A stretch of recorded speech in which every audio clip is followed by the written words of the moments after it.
All prophets sent by Allah came with a special message to humanity. Warn us of an approaching day of judgment. No one can know when the day of judgment will occur. However, God has taught his messengers some of the signs that alert one to the fact that the hour is approaching.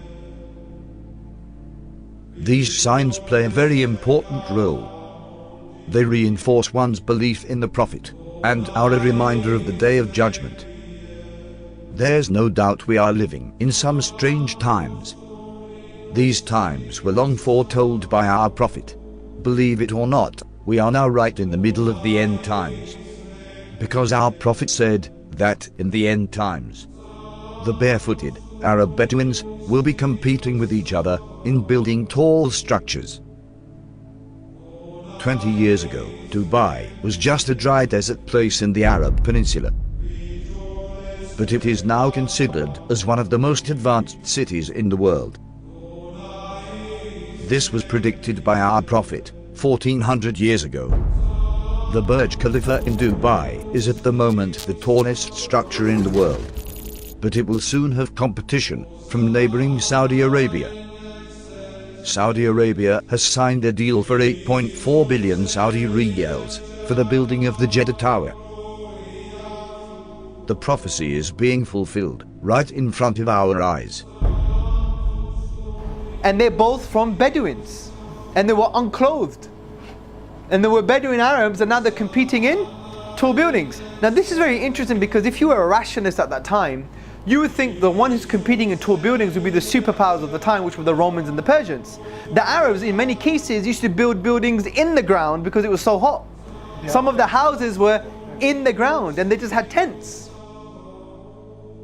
The Prophet said that the hour will already have casted its shadow when we can see Mecca with its mountains pierced with holes.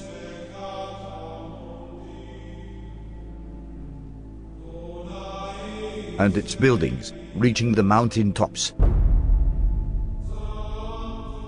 Only a real prophet could make such clear and accurate predictions.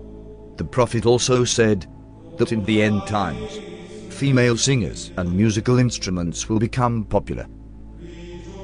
With popular, it's meant that these things will be achieved on a global scale.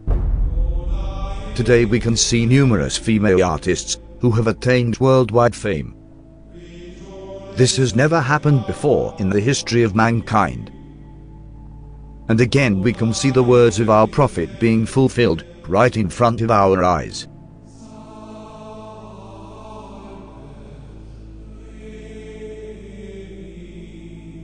In the end times, people will dance late into the night. Muslim men will resemble unbelieving men. Muslims will slowly, but deeply, appropriate the traditions and ways of the Christians. Believers turn into unbelievers and will sell their religion for non-essential things of this world.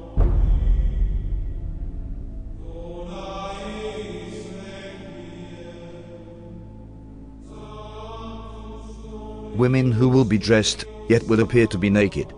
They will seduce men and will be inclined towards them.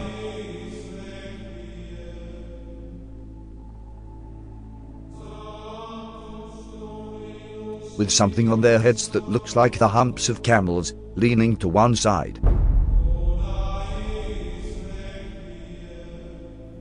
Clothed but unclothed.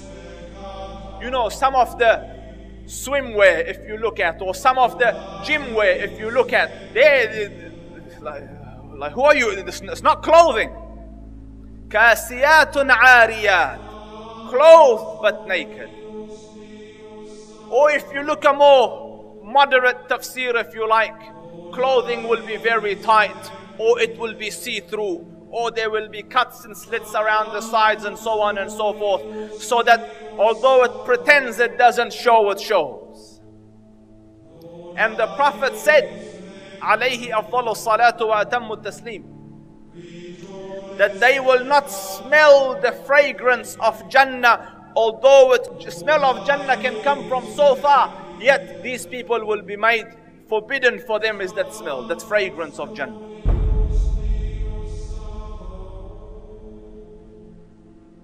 people will walk in the marketplace with their thighs exposed. This sign is very obvious, especially in Western countries. Keep in mind, these events are very recent. Just 100 years ago, even in these countries, the women wore modest clothes. The Prophet said, "Most certainly people from my nation will consume liquor, which they will describe with some other name." This is a prediction and a reference to the different brands of alcohol that are available today. Liquor stores are strewn throughout the city of Amman. By law, bars and liquor stores must be owned and run by Christians. No Muslims allowed. However, Muslims are perfectly free to patronize them, and they do. Our customers are both Christians and Muslims. We don't really have problems here. There will be many women of childbearing age who will no longer give birth. Women continue to delay having children, according to new data from the Centers for Disease Control and Prevention. The average age for first-time mothers increased from 24 in 2000 to 26 in 2014. The Prophet said these women will enter the workforce out of love for this world. And this is why they will delay having children. Researchers believe the trend of waiting to have children will continue as more women focus on career before starting a family and as they pursue fertility options like egg freezing. In the end times, there will be snubbing and standoffishness among people. There will be an abundance of food, much of which has no blessing in it. This is clearly a reference to fast food, which has absolutely no nutritional value. Wealth will increase so much so that if a man were given 10,000, he would not be content with it. But the wealth will be shared out only among the rich, with no benefit to the poor. The rich will get richer and richer. Today, the top 1% wealthy people have half of all the wealth in the world. Western corporations are plundering developing countries. The decoration of mosques will be a matter of pride and competition. Abundance of police squads and oppressive officials who wield whips the size of the tails of cattle.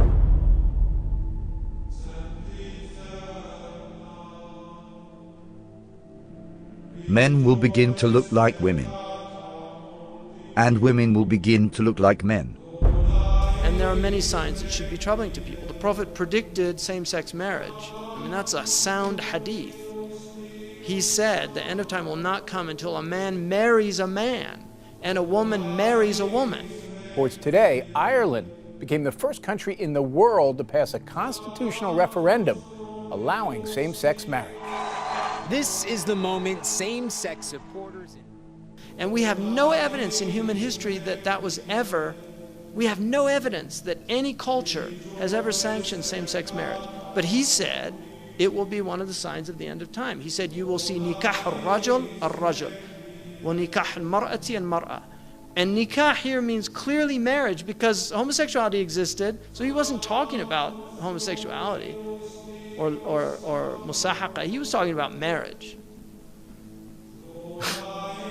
You know, he predicted that the buildings of Mecca would surpass the mountains. Who could have thought of that in the 7th century of Arabia? Who could have thought of that? He predicted that people would go out of their houses with things on their thighs that would tell them what was happening back in their families. He said that people would talk to shiraku na'alihi, which in Arabic, shiraku na'al is this. That is what a shiraku na'ali, which is the universal sign today for telephone. And he said a man will talk to his shiraku na'al. You know, that's how people say it, right? The Arabs call that shiraku na'al. The Prophet ﷺ predicted many, many things that have come true. That in the 7th century in Arabia, it just would not have been possible to predict those things, or they wouldn't even occur to people.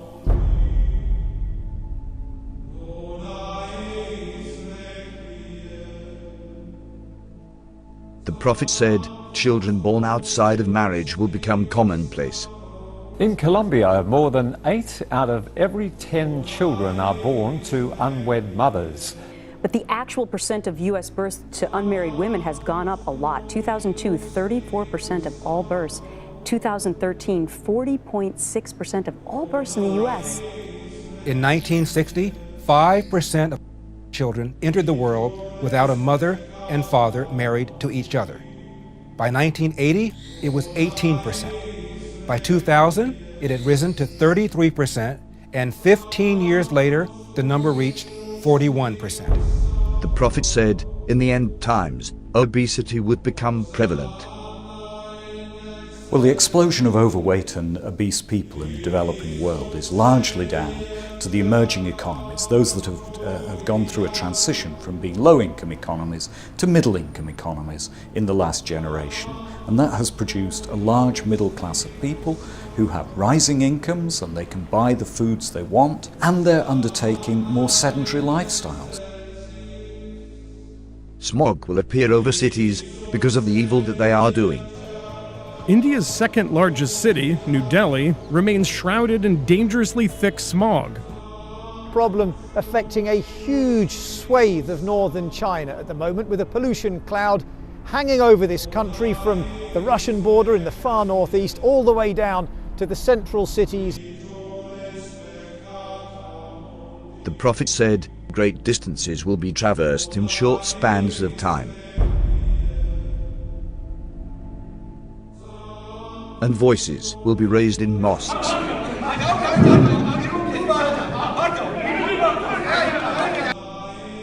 Rain will be acidic or burning. Acid rain is any form of precipitation with high levels of nitric and sulfuric acids. It can occur in the form of snow, fog, and even dry materials that settle to earth. Most acid rain is caused by human activities. That there will be dishes and they will be communicating constantly, and then people will break the ties of kingship.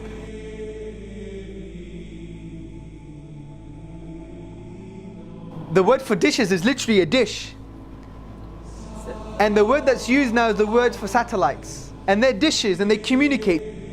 Academic journal that says there is a correlation between people sitting at home watching satellite TV and not having communal family ties anymore.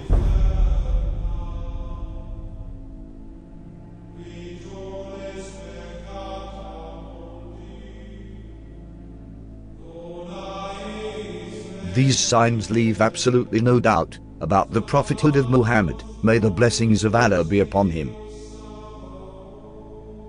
It's impossible somebody could predict all these signs 1400 years ago, except a prophet of God. These hadith were recorded thousands of years ago, in manuscripts that have been carbon dated back thousands of years by scientists. So nobody can even claim that these signs were made up to fit current events. What these signs also prove is that there is absolutely no doubt left that we are living in the end times. All the minor signs that have been prophesied have come to pass right in front of our eyes, as you saw in this video. This means we are on the brink of seeing the major signs of the end times. The real question is not when is the last hour. The question is, what have you prepared for it? يسألك الناس عن الساعة قل إنما علمها عند الله وما يدريك لعل الساعة تكون قريبا.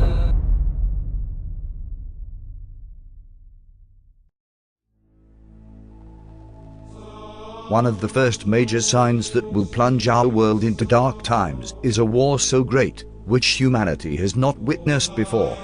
The next event that is about to occur is the Great War. Nabi Muhammad alayhi salatu wassalam, and he said, when Jerusalem is center stage and flourishing, built up, which is where we are now, then look for the Malhama. The Malhama is a great war. The Malhama is not just a great war. It's a war like no war has ever been. That 99 out of every 100 of the combatants will die, will be killed. The only way that 99 out of every 1,000 can be killed is if it's a war with weapons of mass destruction. NATO is preparing for war with Russia. This war has been planned long before by the evil forces that rule the world today. These same evil people caused World War I and World War II. We can prove this claim by a letter that was written by an American general, Albert Pike. A 33-degree Mason and a top leader of the Ku Klux Klan, Pike was also believed to be a Luciferian. He claimed he was able to summon Lucifer at will as the Grand Master of the Order of the Palladium. In 1871, Pike allegedly sent a letter to an Italian political activist named Giuseppe Mazzini, in which he describes a curious dream about 3 world wars. In this letter, Pike apparently outlines specific events leading up to World Wars I and II. Additionally, Pike pushed for the organization of communism, Nazism, Zionism, and other international movements as tools to escalate these conflicts. According to this letter, the Illuminati will provoke a third world war by creating religious conflicts in the Middle East. After this war is ended, the letter claims that nihilists and atheists will create bloody turmoil, leading the world's disillusioned masses to follow Lucifer. Today we can see clear preparations being made for this war. The Georgia Guidestones is a granite monument erected in the United States. This monument has 10 commandments for the world. But to this day, nobody knows the author of these commandments. One of the commandments is to maintain humanity under 500 million. This proves that the satanic powers are behind this, and to achieve this they will cause a world war. And they will surely succeed in achieving this. Because remember that our prophet said that 99% of the people fighting will die in this war. But why do they want this war? After this war, the world will see the advent of the false Messiah, the Antichrist, the Dajjal. In order for the Dajjal to arrive, they have to prepare Israel to make his arrival possible. That there is a fella, a mastermind at work, who wants to rule the whole world. He is the one who says a man could marry another man and get a marriage certificate. You know who the fella is. And eventually a man will stand up in Jerusalem and declare, I am Al-Masih, the Messiah. But he would not be Al-Masih, the Messiah. He would be Dajjal, the false Messiah. In order for him to achieve his objective, for Israel to rule the world, he has to make Israel very, very big, like the United States. But that's not possible. Israel cannot expand. Israel is surrounded by the Arabs. Forget it. Or the world has to become much smaller. Which one will it be? Which one will it be? Yes. The answer is the world will have to become much smaller. And that's why we're going to have nuclear war. The main goal of World War I was to dismantle the Islamic State and establish a Jewish Holy Land in Palestine. 1914, talk begins in the British cabinet at the highest levels of promising a Jewish homeland to the Zionists. The Zionists were a movement, a group of influential, powerful Jews in Europe, and the goal of Zionism was the establishment of an independent Jewish homeland, preferably in Jerusalem. But after Israel was established, the majority of the Jews were against a Jewish Holy Land. American Jews, by and large, scoffed at the idea of an independent Jewish homeland. They thought this is ridiculous, we're happy where we are, we're acclimatized, we love America. There was no notion, and they did understand it would cause problems and whatnot. This is why they used Hitler to plunge the world in a second world war and commit a genocide on the Jews. Jews in America did not support Zionism until basically Hitler and World War II. That's when they felt the need to have an independent Jewish homeland. And this is well documented. This is not some type of theory. This is a known fact. World War III will be caused to reduce the world population. This will make it easier for them to rule the world. This is their new world order, with the Dajjal as their ruler. As they say to the world, we must come back to religious values. This is Pax Judaica. But their oppression will be greatest of all, because they want to rule over everybody.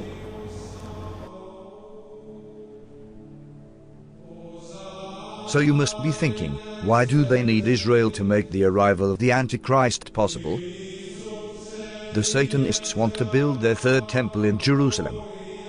They need this temple for a global satanic ritual, which will allow the Antichrist to emerge. The Antichrist is just a human like us. He is one of the descendants of Prophet David. This global satanic ritual will give him superhuman powers, because he will have control over all the jinn, just like Prophet Solomon had authority over all the jinn. Allah says we gave him control over all the jinn kind, those that could build so quickly magnificent buildings, and those that could dive into the oceans and extract from it anything he wanted and he asked for.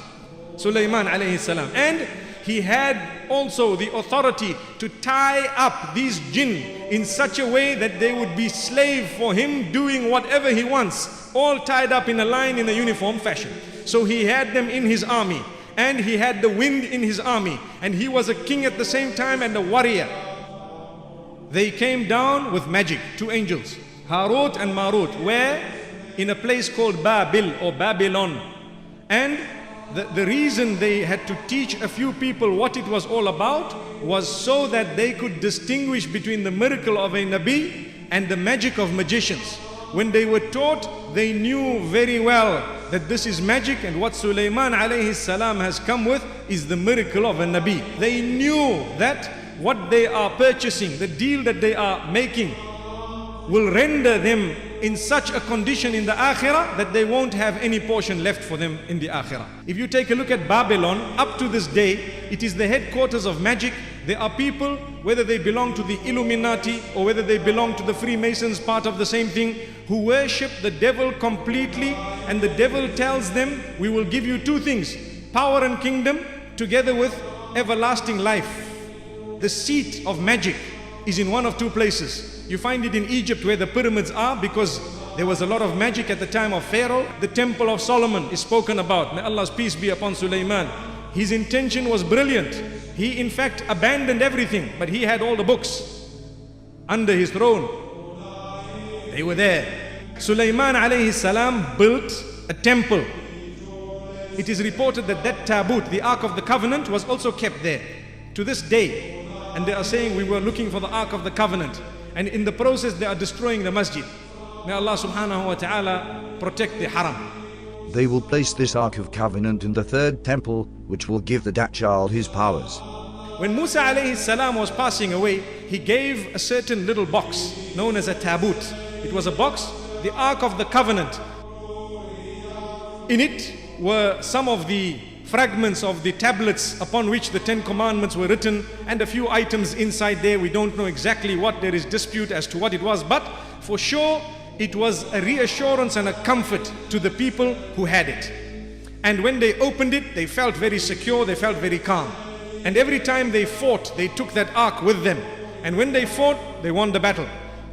Whenever the ark was with them, in it, it had the tablets that were given by Allah subhanahu wa ta'ala to Musa alayhi salam. They will use this divine knowledge for evil. Their third temple will be built at the same location as the Al-Aqsa Mosque. Preparations have already begun for the building of the temple. In Jerusalem, King David established our capital 3,000 years ago. In Jerusalem, King Solomon built our temple, which stood for many centuries. In Jerusalem, Jewish exiles from Babylon rebuilt the temple, which stood for many more centuries. We are in Jerusalem, and we are here to stay. And today, the United States of America is opening its embassy right here in Jerusalem.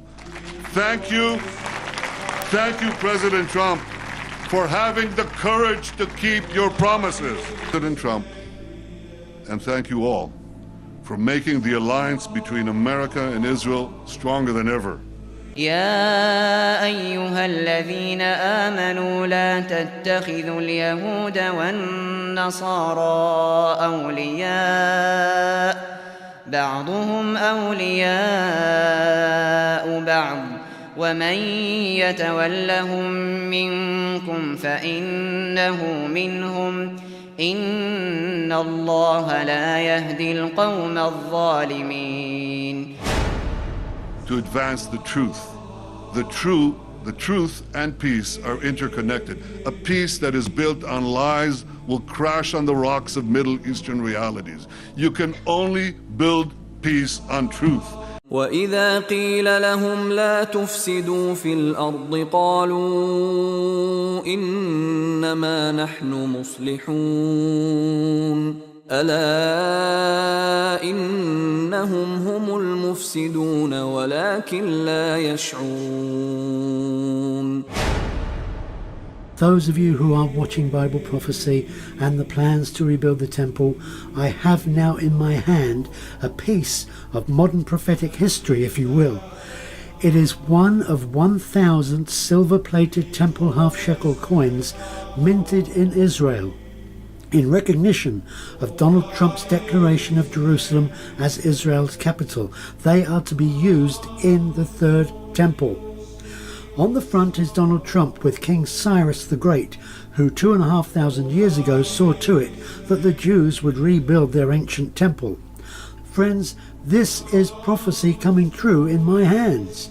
What incredible days we live in. America's ambassador to Israel has come in for criticism after he was seen posing with a rather controversial gift.